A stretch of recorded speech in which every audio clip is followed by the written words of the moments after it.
dhawaan ayaa ahayd markii uu muuqaal ka soo duubay wariye Cumar Cali Axmed oo ah suxufi ka tirsan Bulsha TV maamo lugaha naafaka ah oo ku nool xaafadda Istanbul ee magaalada Hargeysa isla markaana ay maamadaasi ka codsatay inay ummadda Soomaaliyeed soo caawiyaan. Haddaba waxa arrintaasi ka damqaday dhalinyaro ka soo jeeda Somaliland isla markaana uu hormuud u yahay Maxamed Yuusuf Hurre oo ku sugan waddanka dibadiisa, waxayna ay maamadaasi ugu soo doogeen lacag dhan $300. Haddaba maamada oo ka dareen celisay lacagtaasi aanu guddoonsinay saaka ayaa waxaadaladeedii ka mid ahaa.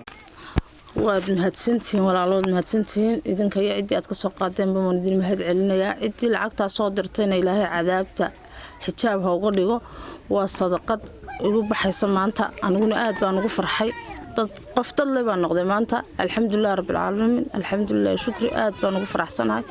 waan idin mahad celinayaa walaal. Ilaahay idinkaga xijaabo naarta. Ilaahay sadaqada maxaa la yiraahdaa aan idinka luminahay idinka dhigo. waan idin mahad celinayaa walaal, waan idin mahad celinayaa. $300 bay keeneen namadaas anigoo iska fadhiya. alxamdulillaah aad baan ugu farxay. anaa garanay maanta waxa ii buuxinaysay sida dareenkaygu yahay. alxamdulillaah rabbil caalamiin, waan idin mahad celinayaa. wad mahadsantiin walaal. Maxamed Yuusuf Hurre isaga iyo intii uu ka soo qaaday baa waan mahad celinayaa walaal. waan idin ducaynayaa. ducadu waa niyada, aad baan idinku ducaynayaa. aadna waan idinku farxay saadii soo xasuusateen. Ilaahay idin ilaaliyo, Ilaahay idin xafido. waan idin ducaynayaa walaal, waan idin ducaynayaa. Cumar oo halka igu yimiday oo aniga waxa lacag iyagoo niga qaadin dhibaatadeed markii aan u sheegtay si fiican garab ii siiyay. aad baan ugu mahad celinayaa. inanka habeenii maalmo waan xasuusanahay. Bulsha TV-na waan mahad celinayaa. walaalahayga muslimka ah ee ii gurmaday baan u mahad celinayaa. Ilaahay baa mahad iska leh. alxamdulillaah rabbil caalamiin, alxamdulillaah shukri. walaalo aad baad mahadsantiin. wadankayga aniga halka fadhiyaad igu timaadeen.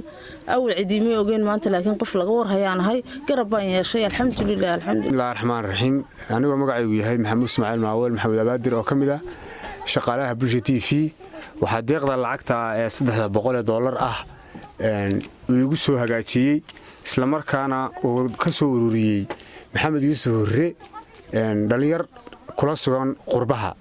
marka inantaas oo maalin hore Bulsha TV Cumar Cali aan aad iyo aad halkan uga mahad celinayo oo muuqaal ka duubay ayay ka soo dareen celiyeen. marka $300 ee ay inantaa igu soo hagaajiyeen waaniga sideedii ugu dhiibay.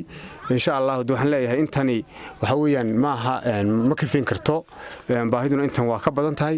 marka insha Allah ummadda muslimiinta ah iyo ummadda waxa weeyaan reer Somaliland ba waxaan ka codsanayaa inay soo caawiyaan, waayo maanta bil Ramadaan baa la gelayaa. baahiduna inta waa ka badan tahay.